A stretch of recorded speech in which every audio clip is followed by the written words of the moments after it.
Alors parle-nous un petit peu de ton expérience, sans jamais rien lâcher. On l'avait pas vu trop arriver. Un épisode par semaine. Déjà, je conseille ce contenu parce que c'est du top contenu, vraiment. Même si encore une fois, ça reste une communication média club, mais pour une communication média club, je trouve qu'on a vu beaucoup de choses sur les 3 premiers épisodes et j'appelle. Parce que je crois qu'il y a Le Havre aussi qui l'a. Enfin, je crois pas, parce que je l'ai vu. Le Havre qui a fait un film de sa saison aussi qui a été très très intéressant à suivre. Et tant que j'y suis, Walid, Ligue 1 Plus, le média de la LFP, exactement, a annoncé la production d'un documentaire en 6 épisodes en immersion dans la vie du PFC tout au long de la saison prochaine. Je suis friand de cet inside, de l'inside club de très très haut niveau et ça a confirmé. Ça l'a confirmé sur ce très très joli produit. Alors bien évidemment, on va attendre aussi sur les 6 épisodes si on va tout avoir. Je suis pas sûr qu'on ait l'arbitrage, notamment de la saison de l'Olympique de Marseille. Mais attention, on a beaucoup de choses dans ces épisodes. Le match face à Auxerre. Oui, voilà. On va voir si on va tout avoir. Mais par contre, sur les 3 premiers épisodes, on a le teasing sur Ismaël Koné. On a toutes les en tout cas 90% des causeries de Roberto De Zerbi après match, notamment les entraînements. On a eu la mini embrouille entre Højbjerg et Greenwood. Donc on rentre véritablement, peut-être pas à 100% dans le club, mais en tout cas on en voit beaucoup et moi j'ai pas le souvenir en Ligue 1, en tout cas de manière récente, de voir un produit aussi captivant. Donc ça c'est la première des choses. Après sur la deuxième des choses, sur mon avis tranché, c'est que je voulais parler de Roberto De Zerbi parce que bien évidemment qu'il y a Benatia qui est très présent dans ces 3 premiers épisodes, mais on sait, on l'a déjà expliqué, son importance et tout son travail depuis qu'il est arrivé à l'Olympique de Marseille. Mais moi je trouve que ces 3 épisodes renforcent totalement Roberto De Zerbi et que c'est le grand gagnant de ces 3 épisodes. On va attendre la suite bien évidemment. Moi j'ai toujours été dans le train de De Zerbi, je l'ai souvent défendu l'année dernière, même si ça a été compliqué, mais ça... En fait, il y a eu des moments de creux dans sa saison l'an dernier où il y avait des choses, des compositions d'équipe, notamment une gestion, une communication qui pouvaient être problématiques. On en a beaucoup débattu.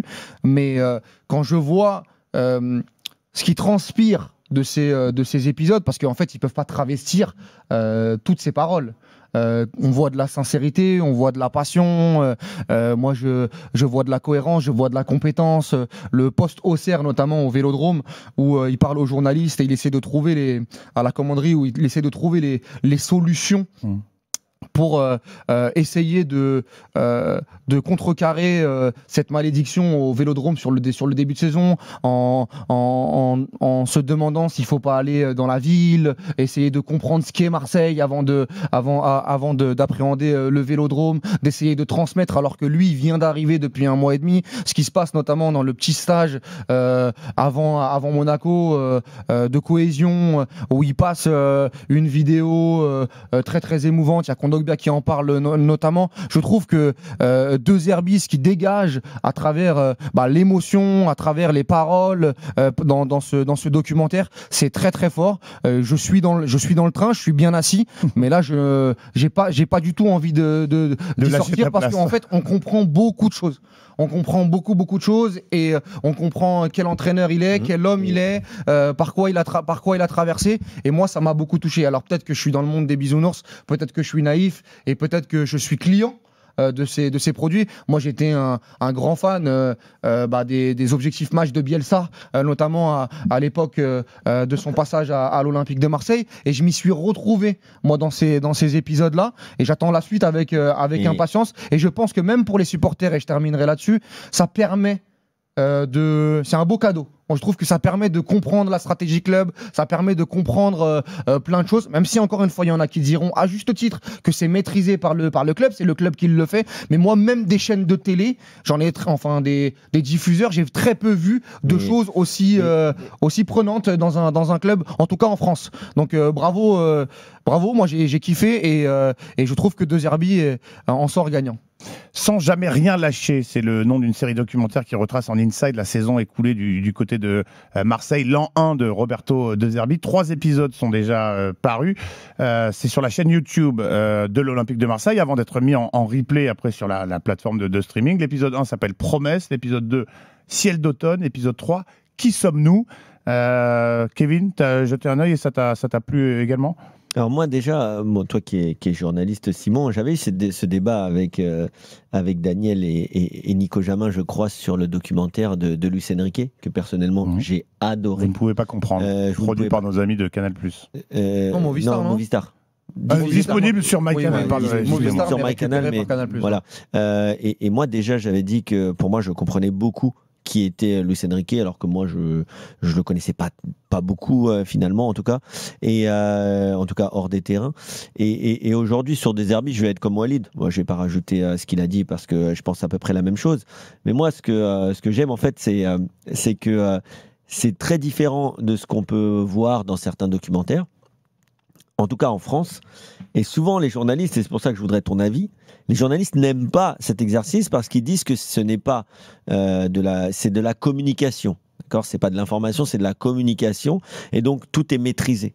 Mais quoi qu'il arrive, quand il y a des documentaires qui sont faits par des boîtes, qu'elles soient privées ou qu'elles soient publiques, ou qu'elles soient des émissions ou je sais pas moi des plateformes, c'est aussi, de toute façon, une forme de communication, puisque c'est orienté par le producteur ou par celui qui choisit comment sont les séquences, etc. Donc ça peut être pour développer une certaine idée ou autre chose. Mais en tout cas, moi, ce que j'aime dans ce documentaire, c'est qu'en fait, ce documentaire, il ressemble aux personnes qui travaillent dans le club. Pour moi, le documentaire, il ressemble à Mehdi Benassia, de ce que j'en vois de l'extérieur. Il ressemble à Roberto De Zerbi. Et surtout, il ressemble à la saison qu'on a vue de l'Olympique de Marseille. Et ça, on peut me dire ce qu'on veut. Ah oui, mais c'est de la communication. Ah oui, mais c'est maîtrisé. Moi, je pense qu'il n'y a pas grand-chose de maîtrisé. Parce qu'on peut me dire ce qu'on veut. Soit on considère que De Zerbi, c'est un acteur. Et dans ce cas-là, il faut l'envoyer à Hollywood. Parce qu'il faut lui donner un Oscar. Mais... Non, mais c'est ça que moi je parle souvent de ce que De Zerbi dégage. La façon dont il parle. Là, c'est des moments de vestiaire. Il fait un truc à un moment. Il dit, moi, je donnerais tout pour le Vélodrome, et il s'allonge sur la table. Et j'ai trouvé cette scène, mais elle est digne d'Hollywood. Elle est dingue. Ouais. Elle n'est pas réfléchie. Et en fait, moi en fait, je suis obligé de me placer comme joueur, ancien joueur. Je vois le coach qui fait ça, et moi, ça me parle. Tu vois? J'ai jamais vu un coach faire ça. Même quand il parle avec Greenwood, il y a un passage très important. Mais bien sûr, quand il lui dit que il doit se racheter par le football parce qu'en gros, dans sa vie, et aujourd'hui, et je finis là-dessus, parce que je suis plus sur le côté, ce que ça procure en termes d'émotion quand tu regardes et quand tu as connu un vestiaire, quand tu as connu des causeries, quand tu as connu une défaite, quand tu as connu l'odeur et l'ambiance qu'il y a après une défaite où le stade était plein et où tu t'en veux quand même, tu penses pas à la prime, tu penses pas là tu t'en veux d'avoir déçu les mecs, d'avoir déçu le coach, le staff, le président, les supporters, etc. Et je reviens donc à la dernière phrase où à un moment il parle avec Greenwood, et c'est ça que j'ai aimé dans le documentaire cette fois de Luis Enrique, c'est le titre, et j'en avais parlé. En espagnol, le titre c'est No tienes ni puta idea, et en français ça a été traduit par Vous ne pouvez pas comprendre.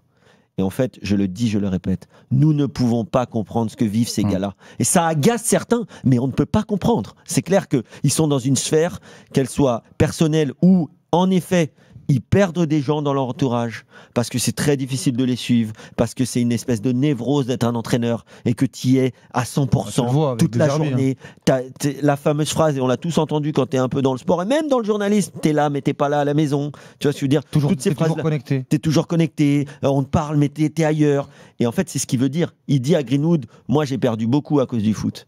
Mais du coup, j'ai plus le droit à l'erreur. J'ai plus le droit à l'erreur. Je dois me racheter. Mais c'est extraordinaire de dire ça.